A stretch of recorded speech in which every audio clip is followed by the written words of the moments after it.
오늘 고난주간 특별 새벽기도의 셋째 날입니다. 오늘은 내가 믿으면 하나님의 영광을 보리라, 내가 믿으면 하나님의 영광을 보리라, 그런 제목으로 같이 말씀을 나누도록 하겠습니다. 여러분, 예수님은 어떤 분이십니까? 우리의 신앙생활의 핵심은 예수 그리스도이십니다. 예수님이 어떤 분이신지를 알고 그분을 믿고 살아가는 것이 신앙생활입니다.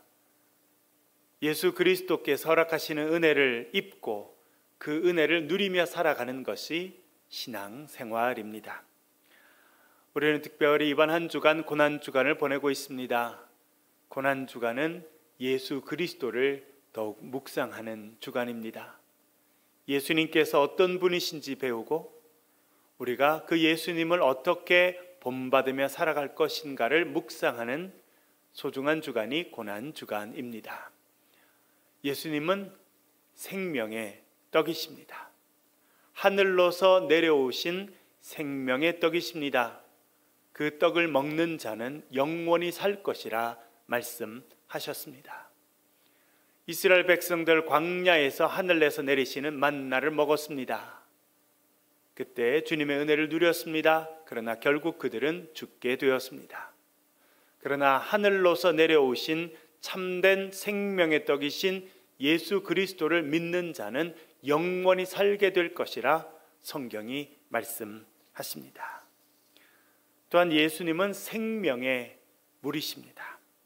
그래서 이 물을 마시는 자는 영원히 살게 될 것이라 말씀하십니다. 그리고 이 예수님을 모시고 살아가는 자는 그 배에서 생수의 강이 흘러나올 것이다 말씀하십니다. 우리 자체가 생명의 물은 아닙니다. 우리가 어떤 생명의 물을 흘릴 수 있는 능력을 가지고 있는 것은 아닙니다. 그 생명의 물의 능력은 오직 생명의 근원이신 예수 그리스도께 있습니다. 우리가 예수 그리스도를 믿고 그분을 구세주로 고백하고 살아갈 때 주님께서 우리 가운데 임재하십니다. 우리와 동행하십니다. 우리 가운데 거주하십니다. 우리 가운데 함께 하시는 예수 그리스도로부터 생명의 물이 흘러나오게 됩니다. 예수 그리스도를 모시고 살아갈 때 예수 그리스도의 생명의 물이 우리 가운데 가득 차게 됩니다. 컵에 물이 가득 차면 그 물이 흘러내리듯이 우리 가운데 예수의 생명으로 가득 찰 때 예수의 생명의 물이 우리를 통해서 주변의 사람들에게로 흘러가게 되는 것입니다. 그렇게 예수님의 은혜가 충만해서 우리 가운데 가득 차고 주변으로 흘러가는 것이 축복의 통로의 삶이 되는 것입니다. 그리스도의 향기로 살아가는 인생이 되는 것입니다. 우리가 꿈꿔야 될 삶이 바로 그런 것입니다. 우리 가운데 예수 그리스도의 은혜가 충만하고 우리를 통해서 하나님의 영광이 드러나는 삶, 그것이 우리가 추구해야 되는 그리스도인의 삶입니다. 여러분, 우리 자녀들이 열심히 공부합니다. 정말 한국의 학생들만큼 열심히 공부하는 사람들이 또 있을까 할 만큼 우리 자녀들 열심히 공부합니다. 그 목적이 무엇입니까? 좋은 대학 가는 것입니까? 좋은 직장을 얻는 것입니까? 아닙니다. 그것은 도구에 불과합니다. 열심히 공부해야 될 목적은 하나님의 영광을 드러내는 것입니다. 우리 자녀들을 통해서 하나님의 영광이 드러나게 된다면 그 인생은 복된 인생이 될 것입니다. 우리나라 분들 열심히 일하십니다. 많은 분들이 열심히 사업하십니다. 여러분, 열심히 사업하는 목적이 무엇입니까? 돈 많이 벌어서 좋은 집 사고 좋은 차 사고 별장도 사고 걱정 없이 사는 것, 그것이 사업의 목적입니까? 아닙니다. 사업의 목적은 하나님께 영광을 돌리는 것입니다. 사업을 통해서 하나님께서 영광 받으시는 것입니다. 내가 경영하는 사업체에 있는 직원들이 나를 통해서 하나님의 은혜를 입게 되는 것입니다. 그리고 하나님을 전하지 않았지만 그 사람들이 사장님을 통해서 하나님의 은혜를 입고 하나님께 감사하고 영광 돌린다면 그 사람은 성공한 사업가가 될 것입니다.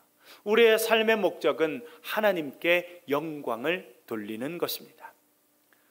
제가 미국에서 공부하고 또 목회하면서 만났던 집사님이 있습니다. 그 집사님은 남미에서 온 음식과 식재료를 판매하는 그런 가게를 운영하는 분이었습니다. 미국에 가면 특별히 남미에서 오신 분들이 많이 사시는데요, 그분들이 원하는 식재료, 그런 식품들을 이제 파시는 그런 가게를 하였습니다. 가게가 상당히 넓고 컸습니다. 일하는 직원만 10여 명이 되는 그런 가게였습니다. 그 집사님은 늘 목사님 가까이 오시면 꼭 가게 들러주세요. 그리고 꼭 기도해 주세요. 그렇게 말씀하셨습니다. 그래서 저도 근처에 갈 일이 있으면 꼭 그 가게 들르고 가서 기도를 해드렸습니다. 그러면 그 집사님 아주 기뻐하시면서 늘 그러셔요. 아유 목사님, 제가 하나님의 일을 해야 되는데 먹고 사는 게 바빠가지고 매일 이렇게 삽니다. 목사님 죄송합니다. 그런 이야기를 자주 하셨어요. 그러면 저는 그 집사님께 꼭 말씀드립니다. 아닙니다 집사님. 집사님이 이 가게를 잘 운영하는 것이 하나님의 일을 하시는 겁니다. 목회자인 저는 말씀을 연구하고 그 말씀을 가르치고 선포하는 것이 하나님의 일입니다. 집사님은 사업하시는 사람이니까 사업을 잘 감당하시는 것이 하나님의 일입니다 말씀드렸습니다. 특별히 집사님이 이 가게에는 직원만 10명이 넘지 않습니까? 그 직원 한 명당 최소한 4-5명의 가족들이 딸려 있습니다. 그러니 이 가게만 해도 최소한 50명 이상이 이 가게의 운영에 따라 생계가 달려 있습니다. 얼마나 큰 사명입니까? 집사님 열심히 일하시고 또 가게를 잘 경영하셔서 그 사람들이 먹고 살게 하는 것 하나님의 일입니다. 특별히 이 가게에 있는 사람들이 집사님을 통해서 예수 그리스도의 복음에 대해서 듣고 하나님의 은혜를 체험하고 그 사람들이 하나님께 영광을 돌리게 된다면 바로 그것이 하나님의 일입니다. 집사님이 이 사업을 잘 감당하는 것, 그래서 하나님께서 영광 받으신다면 그것 자체가 하나님의 일입니다. 그렇게 말씀드린 적이 있었습니다. 여러분, 사업을 하는 목적이 나 혼자 잘 먹고 잘 사는 것이라면 그것은 하나님의 영광의 도구가 아닙니다. 그것은 하나님의 일이 아닙니다. 내 사업입니다. 그러나 사업의 목적이 나 혼자 잘 먹고 잘 사는 것이 아니라 직원들이 하나님의 은혜를 체험하고 그 사업과 관련된 사람들이 그 사업처를 통해서 하나님을 알게 되고 하나님께 영광을 돌린다고 하면 그것은 그때부터 하나님의 일이 되는 것입니다. 하나님께서 영광 받으시고 하나님의 영광이 드러난다고 하면 그것이 어떤 일이든지 하나님의 일이 되는 것입니다. 그리고 그것이 하나님의 일이 되면 하나님께서 그때부터 그 사업을 축복해 주십니다. 하나님께서 그 사업체를 세워주시고 더 큰 영광을 받는 그런 도구로 사용해 주시는 것입니다. 여러분, 우리의 삶의 목적은 하나님의 영광이 되어야 합니다. 우리가 영광 받는 삶이 아니라 내가 원하는 것이 이루어지는 삶이 아니라 하나님께서 영광 받으시는 삶, 그것이 저와 여러분의 인생의 목적이 될 수 있기를 주의 이름으로 간절히 축원합니다. 오늘 읽은 본문에서 우리는 중요한 표현을 하나 배우게 됩니다. 그것은 이것입니다. 내가 믿으면 하나님의 영광을 보리라. 주님께서 말씀하십니다. 내가 믿으면 하나님의 영광을 보리라. 그렇게 말씀하십니다. 여러분, 이 말씀의 뜻이 무엇이겠습니까? 본문을 통해서 구체적으로 살펴보겠습니다. 우리가 잘 아는 대로 예수님께서 나사로를 사랑하셨습니다. 그 나사로뿐만 아니라 그의 여동생이었던 마르다와 마리아도 사랑하셨습니다. 그런데 그렇게 예수님께서 사랑하셨던 나사로가 죽을 병에 걸리게 되었습니다. 이제 죽게 되었습니다. 마르다가 사람을 보냅니다. 주님 오셔서 도와주십시오. 우리 오빠를 살려주십시오. 그렇게 사람을 보내서 부탁하였습니다. 그러나 어찌 된 일인지 예수님 즉시 움직이지 않으셨습니다. 예수님 지체하셨습니다. 기다리셨습니다. 그 사이에 나사로는 죽게 되었습니다. 마르다와 마리아, 사랑하는 오빠가 죽어가는 것을 보게 되었습니다. 자신들의 손으로 장례식을 치렀습니다. 눈물을 흘리며 애통하며 오빠를 그렇게 보내게 되었습니다. 그렇게 장사를 치른 지 4일 만에 주님께서 마르다의 집에 도착하셨습니다. 마르다, 예수님을 만나고 섭섭한 마음이 들었습니다. 주님, 만일 주님께서 여기 계셨다면 저의 오라버지가 죽지 않았을 것입니다. 그렇게 섭섭한 마음을 표현합니다. 그리고 예수님을 보게 되자 참았던 눈물이 터져 나왔습니다. 마르다, 예수님 앞에서 한없이 울었습니다. 그런 마르다를 보시며 예수님 슬퍼하셨습니다. 그리고 예수님께서 눈물을 흘리셨다고 요한복음 11장에서 말씀하고 있습니다. 성경에서 예수님께서 우셨다라고 하는 표현은 거의 등장하지 않는 표현입니다. 그런데 오늘 본문에서는 예수님께서 슬퍼하시고 비탄해하시고 눈물을 흘리셨다, 그렇게 말씀하고 있습니다. 예수님께서도 나사로의 죽음이 힘드셨고 예수님께서는 그 마르다가 눈물을 흘리는 모습을 보시고 심히 슬프셨다고 하는 것을 알게 됩니다. 예수님 마르다에게 말씀하십니다. 내 오빠가 어디 있느냐 하시며 같이 무덤에 가셨습니다. 그리고 그 무덤 앞에 서시게 되자 주님께서 돌을 옮겨 놓으라 그렇게 말씀하십니다. 물론 이스라엘 백성들도 땅을 파고 땅에 우리처럼 관을 뉘어서 장사를 하기도 하였습니다. 그러나 많은 경우는 굴과 같이 동굴과 같이 생긴 곳에 이제 매장을 하고 그 입구를 큰 돌로 막는 그런 매장도 자주 이루어졌던 매장 방식이었습니다. 나사로도 그렇게 굴 안에 모셔지고 그 입구가 큰 돌로 막혀져 있었습니다. 예수님 그 돌을 옮겨 놓으라고 그렇게 말씀하십니다. 그러자 마르다가 주님을 바라보며 이렇게 말합니다. 주님, 장사 지낸 지 벌써 나흘이나 되었습니다. 4일이나 되었습니다. 이제 시체 썩는 냄새가 나는 그런 시간이 되었습니다 라고 말합니다. 그때 주님께서 이렇게 말씀하십니다. 우리 40절 말씀 화면을 보면서 같이 한번 읽어보겠습니다. 40절 말씀 같이 읽겠습니다. 시작. 예수께서 이르시되 내 말이 내가 믿으면 하나님의 영광을 보리라 하지 아니하였느냐 하시니 아멘. 예수님께서 마르다에게 말씀하십니다. 부드럽지만 단호하게 말씀하십니다. 내가 믿으면 하나님의 영광을 보리라 말하지 아니하였느냐라고 말씀하십니다. 이 표현에서 중요한 것은 두 가지입니다. 첫 번째는 내가 믿으면입니다. 두 번째는 하나님의 영광을 보리라라고 하는 것입니다. 두 가지가 조건문으로 이루어져 있습니다. 내가 믿는다면 하나님의 영광을 볼 것이라고 내가 말하지 않았느냐, 그 역사가 이루어질 것이다 라고 말씀하고 있습니다. 여러분, 첫 번째 것은 우리에게 해당됩니다. 내가 믿으면입니다. 네가 만약 믿는다면, 믿고 믿음으로 행한다면 이라고 하는 의미입니다. 여러분, 이것이 마르다에게 주님께서 말씀하신 것입니다. 마르다가 믿음이 약해졌다라고 하는 것을 주님께서 보셨습니다. 그래서 마르다야, 만약 내가 믿는다면 이라고 말씀하고 있습니다. 여러분, 주님께서는 마르다에게 믿느냐고 미리 물어보셨습니다. 마르다는 믿는다고 이야기하였습니다. 그러나 이제 죽음 앞에서, 이제 장사 지낸 지 벌써 나흘이 되어서 썩는 냄새가 나는 그 오빠의 무덤 앞에서 마르다의 믿음이 약해졌습니다. 요한복음 11장은 이렇게 말합니다. 23절부터 27절까지 우리 천천히 한번 읽어보겠습니다. 11장 23절부터 27절까지 천천히 한 목소리로 읽어보겠습니다. 시작. 예수께서 이르시되 내 오라비가 다시 살아나리라.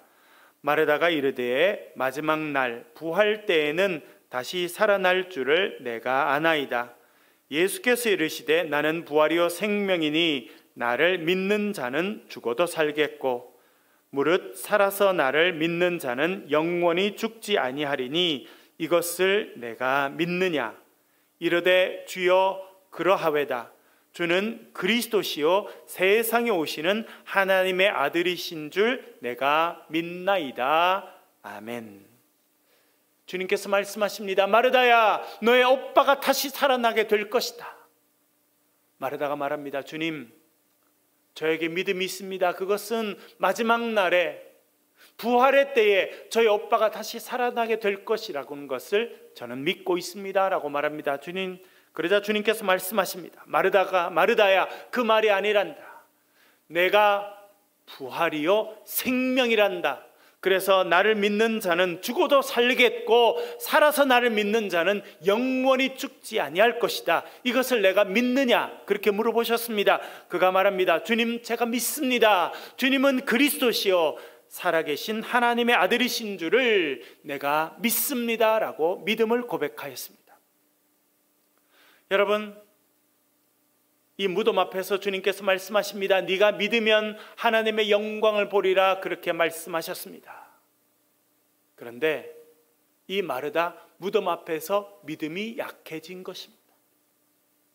그래서 주님 말합니다. 주님, 벌써 장사 지낸 지 나흘이나 되었습니다. 그래서 이제 썩는 냄새가 납니다. 제가 믿기가 힘듭니다. 그렇게 말하고 있는 것입니다. 여러분, 이 마르다의 모습이 우리의 모습입니다.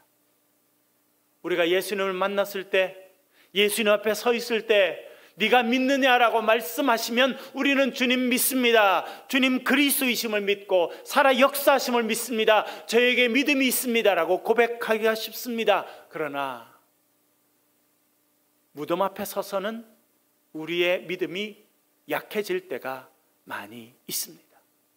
예수님 앞에서는 믿음을 고백하기 쉽습니다. 그러나 우리의 절망적인 상황 가운데서 우리의 믿음을 고백하고 믿음으로 살아가는 것은 심히 어려운 일이라고 하는 것을 우리는 알게 됩니다. 마르다가 그 일을 겪고 있습니다. 예수님을 만났고 예수님께서 질문할 때는 확신이 있었습니다. 그렇습니다. 주님 부활이시고 생명이심을 믿습니다. 주님께서 함께 하시면 죽은 자가 살아나는 역사가 있게 될 줄을 제가 믿습니다라고 고백했습니다. 그러나 예수님을 모시고 무덤 앞으로 갔습니다. 무덤 앞에 갔더니 벌써 4일이나 된 오빠의 시체에서 썩는 냄새가 나는 것처럼 느껴졌습니다. 그러자 그의 믿음이 툭 떨어졌습니다. 아무리 예수님이라 할지라도 벌써 죽었고 썩기 시작한 오빠가 살아날 것이라고 믿는 것이 쉽지 않았던 것입니다. 여러분, 그것이 우리의 삶의 현실입니다. 교회 와서 기도할 때는 믿음이 생깁니다.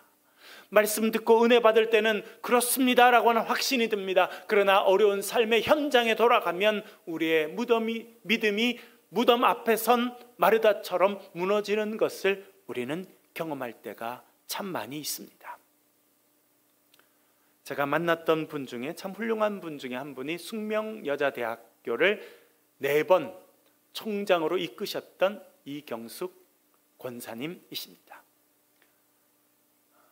참 우연한 기회로 제가 미국에서 목회하면서 그분을 모시게 되었고 만나게 되었고 또 그래서 제가 섬기던 교회에 오셔서 간증도 하시게 되었습니다. 개인적으로 식사도 하고 또 그 자녀분들도 제가 뵙고 또 제가 섬기는 지역에 그 자녀분들이 살고 계셔서 그 자녀분들 가정도 신방하고 기도해 드린 그런 인연들이 있었습니다. 그분이 오셔서 간증하시는 것 가운데 제 마음에 참 남았던 그런 표현이 있습니다.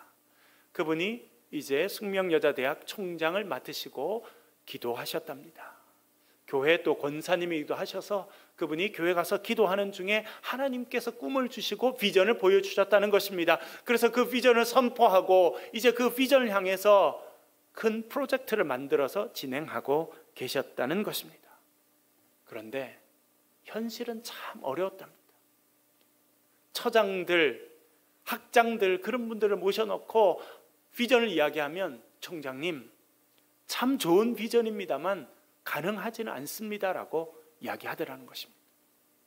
그래서 자기가 또 학교 가기 전에 새벽에 교회에 들러서 기도를 한답니다. 그러면 하나님께서 확신을 주시고 믿음을 주시다.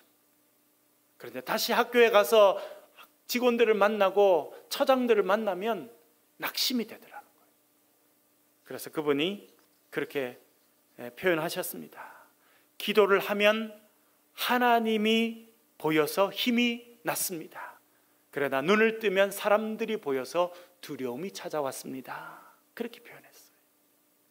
하나님 앞에 기도하면 하나님만 보이니까 확신이 생기고 믿음이 생기고 하나님께서 역사하시겠다고 그렇게 느껴졌는데, 학교에 가서 사람들을 보면 비판적인 사람들, 부정적인 사람들, 입술로 총장님 꿈은 좋습니다만 현실은 어렵습니다, 우리 가능하지 않습니다, 한 번도 된 적도 없습니다 라고 말하는 사람들을 보면 두려움이 생겨서 마음이 위축이 되더라는 겁니다.